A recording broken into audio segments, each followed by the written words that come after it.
मेरा हो मन स्वदेशी, मेरा हो तन स्वदेशी, मर जाऊं तो भी मेरा होवे कफन स्वदेशी। हम व्यसन छोड़ना चाहते हैं, छूटता नहीं है। बहुत लोग मुझे ये कहते हैं कि बार बार हमें मालूम है कि ये गुटखा खाना अच्छा नहीं है, लेकिन तलब उठ जाती है, क्या करें। बार बार लगता है कि ये बीड़ी सिगरेट पीना अच्छा नहीं है, लेकिन तलब हो जाती है, तो क्या करें। हमें मालूम है कि शराब पीना अच्छा नहीं है, लेकिन तलब आ जाती है, तो क्या करें। तो आपको बीड़ी सिगरेट की तलब ना आए, गुटखा खाने की तलब ना लगे, तंबाकू खाने की तलब ना हो, शराब पीने की तलब ना हो, इसके लिए एक छोटा सा उपाय बताता हूं जो बहुत आसान है, आप आसानी से कर सकते। पहला उपाय तो ये है कि जिनको बार बार तलब लगती है और जो अपनी तलब पर कंट्रोल नहीं कर पाते, नियंत्रण नहीं कर पाते, इसका माने उनका मन कमजोर है। और परम पूजनीय स्वामी जी कहते हैं कि मन को मजबूत बनाओ। मन को मजबूत बनाने का सबसे आसान तरीका है, थोड़ी देर आराम से बैठ जाओ, जैसे मैं बैठा हूं, आलती पालती मार के, इसको हम सुखासन कहते हैं। आंखें बंद कर लो, दाहिनी नाक बंद कर दो और खाली बाईं नाक से सांस भरो और छोड़ो। खाली बाईं नाक से सांस भरो और छोड़ो, बाईं नाक से सांस भरो और छोड़ो, जिसको हम लोग चंद्र नाड़ी कहते हैं, उसको सक्रिय कर दो। जितनी ज्यादा सक्रियता आपके चंद्र नाड़ी की होती जाएगी, मन की शक्ति आपकी अपने आप बढ़ती चली जाएगी और आप इतने संकल्पवान हो जाएंगे जो आसानी से कोई भी बात ठान लेंगे तो उसको बहुत आसानी से कर डालेंगे। ये एक तरीका है, बहुत आसान है, ये भी प्राणायाम का ही तरीका है। दूसरा एक तरीका है कि आपके घर में एक आयुर्वेदिक औषधि है जिसको आप सब जानते हैं और पहचानते हैं। हम उसका बहुत इस्तेमाल करते हैं लोगों का व्यसन छुड़वाने में, और उस औषधि का नाम है अदरक। अदरक हम सबके घर में है। इस अदरक के टुकड़े कर लो छोटे छोटे, उसमें नींबू निचोड़ दो, थोड़ा सा काला नमक मिला लो और इसको धूप में सुखा लो, सूरज की धूप में इसको सुखा लो। सूखने के बाद जब इसका पूरा पानी खत्म हो जाए, ये अदरक के टुकड़े हमेशा अपनी जेब में डाल के रखो। जब भी दिल करे कि तंबाकू खानी है, गुटखा खाना है, बीड़ी सिगरेट पीनी है, तो आप एक अदरक का टुकड़ा निकालो, मुंह में डालो, उसका चूसने का काम शुरू कर दो। और ये अदरक ऐसी अद्भुत चीज है, इसको दांत से काटो मत, तो सवेरे से शाम तक ये मुंह में आपके सुरक्षित रहता है। इसको चूसते रहो, आपको गुटखा खाने की याद ही नहीं आएगी, आपको बीड़ी सिगरेट पीने की तलब ही नहीं आएगी और दारू की तलब भी छूट जाएगी। बहुत आसान है, कुछ भी मुश्किल नहीं है। फिर से बता देता हूं, अदरक ले लो, छोटे टुकड़े कर लो, नींबू निचोड़ लो, फिर उसमें काला नमक मिला लो, धूप में सुखा लो। सुखाने के बाद वो तैयार हो गया। तैयार होके इसको जेब में रखो, पुड़िया बना के रखो, डिब्बी में रखो, जैसे भी है जेब में रखो। जब दिल में तलब उठे, बीड़ी पीना, सिगरेट पीना, दारू पीना, गुटखा खाना, एक गुटखा माने एक टुकड़ा इस अदरक का निकाल के जीभ पे रखो, चूसना शुरू कर दो। जैसे ही वो रस आपके लार में घुलना शुरू हो जाएगा, आप देखना इसका चमत्कारिक असर होगा। आपको फिर गुटखा, बीड़ी, सिगरेट, तंबाकू, दारू याद ही नहीं रहेगी। सवेरे से शाम तक चूसते रहो, और जो 2, 4, 10 दिन, 15 दिन, 20 दिन लगातार कर लिया तो हमेशा के लिए व्यसन आपका छूट जाएगा। आप बोलेंगे ये अदरक में ऐसी क्या चीज है? ये अदरक में एक रासायनिक तत्व है जिसको हम रसायन शास्त्र की भाषा में, केमिस्ट्री में कहते हैं सल्फर। अदरक में सल्फर बहुत अधिक मात्रा में है। जब हम अदरक चूसते हैं तो वो सल्फर है जो अदरक का निकल के हमारी लार के साथ मिलके अंदर जाने लगता है। और ये सल्फर जब खून में घुलने लगता है तो ये सल्फर कुछ ऐसे शरीर में हार्मोन्स को, कुछ ऐसे अंदर अंतःस्रावी ग्रंथियों को सक्रिय कर देता है जो व्यसन नहीं करने के लिए आदमी को प्रेरित करती है। जो विज्ञान की रिसर्च है आज तक सारी दुनिया में, वो ये कहती है कि कोई भी आदमी व्यसन के अधीन जब जाता है तब जब सल्फर की मात्रा उसके शरीर में बहुत कम हो जाती है, तो उसको बार बार तलब लगती है, बीड़ी की, सिगरेट की, गुटखे की, तंबाकू की। तो सल्फर की मात्रा आप पूरी कर दो बाहर से, ये तलब खत्म हो जाती है।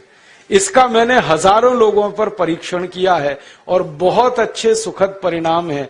बड़ी आसानी से बिना किसी खर्चे के शराब छूट जाती है, बीड़ी, सिगरेट, गुटखा आदि आदि सब छूट जाता है। तो आप इसका उपयोग कर लो। और इसका एक दूसरे उपयोग का तरीका बताता हूं। अदरक के रूप में सल्फर हमारे प्रकृति ने हमको भरपूर मात्रा में दिया है, बहुत सस्ता है। इसी सल्फर को होम्योपैथी की दवा के दुकान पे भी आप प्राप्त कर सकते।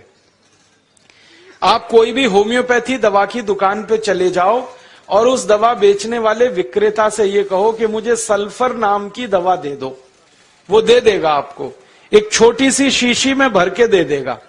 और सल्फर नाम की दवा होम्योपैथी में पानी के रूप में आती है, प्रवाही रूप में आती है, जिसको हम लोग डाइल्यूशन कहते हैं अंग्रेजी में। तो ये पानी जैसी आएगी, दिखने में ऐसा ही लगेगा कि जैसे ये पानी है। वो दवा एक छोटी शीशी में ले लो। 5 मिलीलीटर दवा की शीशी 5 रुपए में आती है और उस दवा का 1 बूंद जीभ पे डाल लो, सवेरे सवेरे खाली पेट, फिर अगले दिन और 1 बूंद डाल लो सवेरे सवेरे खाली पेट, और तीसरे दिन 1 बूंद डाल लो सवेरे सवेरे खाली पेट। बस 3 बार अगर आपने 1-1 बूंद डाल ली तो 50 से 60% लोगों की दारू, बीड़ी, सिगरेट तो 3 खुराक में ही छूट जाती। और जो ज्यादा पियक्कड़ हैं, हाँ ऐसे भी है ना जिनकी शाम बिना पिए गुजरती ही नहीं, उसके बिना तो उनका काम चलता ही नहीं, तो उनको ये निवेदन है कि ये सल्फर नाम की दवा को हर हफ्ते 1 बार ले लिया करें। आज ले लिया, 5-6 दिन बाद फिर ले लिया, फिर 5-7 दिन बाद ले लिया। हफ्ते में 1-1 बार लेते जाएं तो 1.5-2 महीने में बड़े बड़े पियक्कड़ों की दारू छूट जाती है। मैंने ऐसे ऐसे लोगों की दारू छुड़वाई है जो सवेरे सोकर उठने से पीना शुरू करते थे और रात तक सोने तक पीते रहते, उनकी भी दारू छूट गई है। बस इतना ही है कि 2-3 महीने का समय लगा है। तो ये सल्फर दवा अदरक में भी है, बाजार में मिलती है, होम्योपैथी की दुकान पे। अब इस दवा को जब आप खरीदोगे तो दुकानदार आपसे एक सवाल पूछेगा, वो पूछेगा कितनी ताकत की दवा दूं, कितनी पोटेंसी की दवा दूं। तो जब आप लेना इस सल्फर को तो उस दुकानदार से कह देना 200 ताकत की दे दो, 200 पोटेंसी की दे दो। सल्फर 200, यही उसका पूरा नाम है। 200 संख्या है सल्फर दवा का नाम। तो ये सामान्य रूप से बीड़ी, सिगरेट, शराब, दारू वगैरह वगैरह के लिए काफी है। और जो ज्यादा पीने वाले हैं, बहुत ज्यादा जिनकी दारू है, तो उनके लिए यही सल्फर की 1000 ताकत की दवा ले लेना, 1000 पोटेंसी की। तो सल्फर 200 और सल्फर 1000। और अगर आप सब ग्राम रक्षा समिति की तरफ से एक बोतल खरीद लो, इसकी बहुत सस्ती आती है, ऐसे खरीदोगे तो 5 रुपए में 5 मिलीलीटर है। और बड़ी बोतल खरीद लो 250 मिलीलीटर की या 450 मिलीलीटर की, वो 150-200 रुपए की आती है। और एक बोतल सल्फर दवा में 10,000 लोगों की शराब आसानी से छूट जाती है, मात्र एक बोतल में। और वो बोतल कितने की है? 250-250 रुपए की, और 10,000 लोगों के लिए वो काम आ जाती है। और कभी कभी इस दवा को और अच्छे तरीके से इस्तेमाल करना हो तो 1 बूंद सल्फर को पानी में डाल देना, जो पीने वाला पानी है, और वो पानी जो शराबी लोग हैं, जो पियक्कड़ लोग हैं, जो व्यसन करने वाले लोग हैं, उनको पिला देना। ये पानी में और अच्छे से काम करती। कई बार तो मैंने ऐसा भी किया है कि 1 बाल्टी पानी ले लिया, उसमें 1 बूंद डाल दिया, अब वो पूरा पानी ही दवा हो गया। उसमें से 1-1 चम्मच पिला दिया लोगों को, तो भी व्यसन उनके छूट जाते हैं। तो एक बता दिया मैंने आपको, अदरक, उसका इस्तेमाल करना है व्यसन छोड़ने के लिए। और दूसरा बता दिया मैंने आपको सल्फर, जो होम्योपैथी में है, एक 200 ताकत की, एक 1000 ताकत की। और पहली बात जो सबसे पहले मैंने बताई कि मन को थोड़ा मजबूत कर लो, तो बाईं नाक से सांस लेना, बाईं नाक से सांस निकालना 5 मिनट रोज सुबेरे भी अगर आपने कर लिया तो आपके जीवन से सब तरह की कमजोरी मन की खत्म हो जाएगी और व्यसन छोड़ना आपके लिए बहुत आसान हो जाएगा। कभी भी किसी को मजाक नहीं करना। जैसे आप किसी को व्यसन मुक्त बनाना चाहते हैं, वो व्यक्ति बहुत दारू पीता है, ठीक है, पीता है, अभी उसका कोई कमजोरी है जिसके कारण वो पीता है, तो उसको दारू से बाहर निकालना ये हमारा कर्तव्य है, लेकिन कभी उसके लिए टीका नहीं करना, टिंगल नहीं करना, उसका मजाक नहीं करना, क्योंकि जैसे ही आपने टीका किया, टिंगल किया तो आपका सारा काम व्यर्थ है। उसको ये मान के कोशिश करना कि इसको कोई बहुत बड़ी कमजोरी है शरीर में। देखिए, व्यसन जब आता है ना शरीर में, तो शरीर की कमजोरी से आता है, दुर्गुण वो नहीं है। बहुत लोग कहते हैं कि ये व्यसन करता है इसलिए इसमें गुण कम है। गुण की कमी नहीं होती है, वो व्यक्ति को शरीर में कुछ कमजोरी आती है। कमजोरी क्या आती है? सभी व्यक्ति के शरीर में कुछ रसायन होते हैं, कुछ धातुएं होती है, उनमें से कोई 1-2 रसायन कम हो गए, कोई 1-2 धातुएं कम हो गई तो व्यक्ति दारू पीना शुरू कर देगा, बीड़ी पीना, सिगरेट पीना, मावा खाना शुरू कर देगा। वो सामान्य रूप से मैंने जो शोध किया है वो ये कि सभी दारू पीने वाले लोगों के शरीर में एक केमिकल, एक रसायन की बहुत कमी आ जाती है। वो रसायन का नाम है सल्फर। हिंदी और मराठी में कहते हैं गंधक, अंग्रेजी में कहते हैं सल्फर। हमारे शरीर में 16 तरह की धातुएं और रसायन हैं। कैल्शियम है, पोटेशियम है, मैग्नीशियम है, सोडियम है, सल्फर है, आयरन है, सिलिकॉन है, कोबाल्ट है, ऐसी 16 धातुएं और रसायन होते हैं। इनमें से कोई एक धातु या एक रसायन कम हुआ और दूसरा जास्ती हुआ तो व्यसन की स्थिति बनती है। लोग जब व्यसन शुरू करते हैं ना, तो हर बार ऐसा नहीं होता कि मजे में करते हैं, मौज में करते हैं, ऐसा हमेशा नहीं होता। अगर 19 वर्ष की उम्र के पहले कोई व्यक्ति व्यसन शुरू करता है तो मान सकते हैं कि वो मजे के लिए कर रहा है।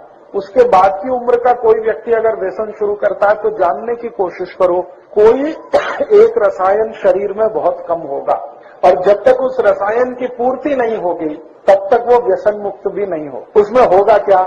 शुरू में आपने उसको समझाया, 1-2 दिवस समझ गया, फिर कोई दिन चुपके से जाके पी के आएगा, आपको बताएगा भी नहीं, और फिर आपको पता चला, आप बोलोगे यार तुमने फिर पी लिया, तो उसने कहा क्या करूं, मन नहीं मानता, शरीर नहीं मानता। वो मन मानता इसलिए नहीं है कि वो दारू के मदद से उसको वो रसायन की तात्कालिक पूर्ति होती है, शरीर उसकी मांग करता है, शरीर कहता है इसको पियो, इससे तुम्हारी ये कमी पूरी होती, लेकिन वो होती तात्कालिक है, परमानेंट नहीं है। तो ऐसे व्यक्ति को कोई औषध अगर दे दी जाए जो उसके रसायन की पूर्ति कर दे तो जीवन पर्यंत वो व्यसन मुक्त हो सकता है। अब वो क्या रसायन है वो जानना थोड़ा चिकित्सा विज्ञान का काम है। मैं इस पर थोड़ा शोध करता हूँ।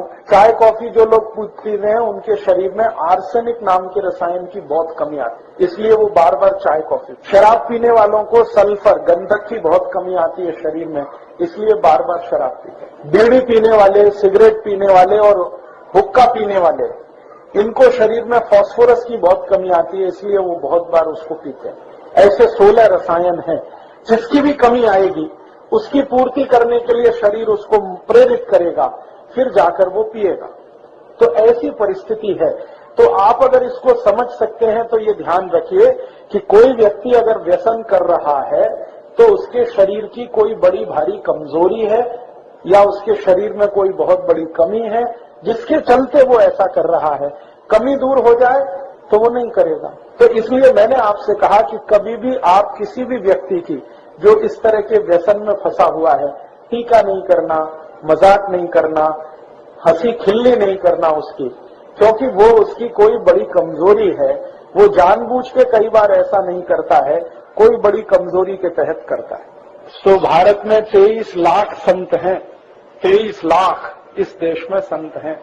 23 लाख से भी जास्ती हैं, 23,80,000 और कुछ 100 में भी होंगे। ये सरकार के आंकड़े हैं। इतने साधु संत हैं, महात्मा हैं, और 107 कोटि का भारत है। अगर ये कर लेते तो भारत में इतना भ्रष्टाचार, इतना अनाचार, इतनी व्यसन क्यों होती? तो साधु संत दूसरे को नहीं सुधारते, वो अपनी सेवा कराते। उनको अहंकार इस बात का है कि वो समाज को सुधारना कर रहे हैं, वो कोई समाज को सुधारना नहीं करते। ये बात मैंने बहुत बड़े बड़े संतों को कही है उनके मुंह पर कि आप तो अपनी सेवा करा रहे हैं, आपको अहंकार है कि आप समाज के लिए कर रहे हैं। समाज आपके लिए कर रहा है, आप समाज के लिए कुछ नहीं करते। तो आप में से किसी को साधु होने का नहीं है, ध्यान रखना है। संत भी होने का नहीं है, संत और साधु कहलाने की भी जरूरत नहीं है। हम सामाजिक कार्यकर्ता हैं और हमारा स्थान बहुत ऊंचा है, क्योंकि हम समाज में रहते हुए कोशिश कर रहे हैं समाज को मदद करने की।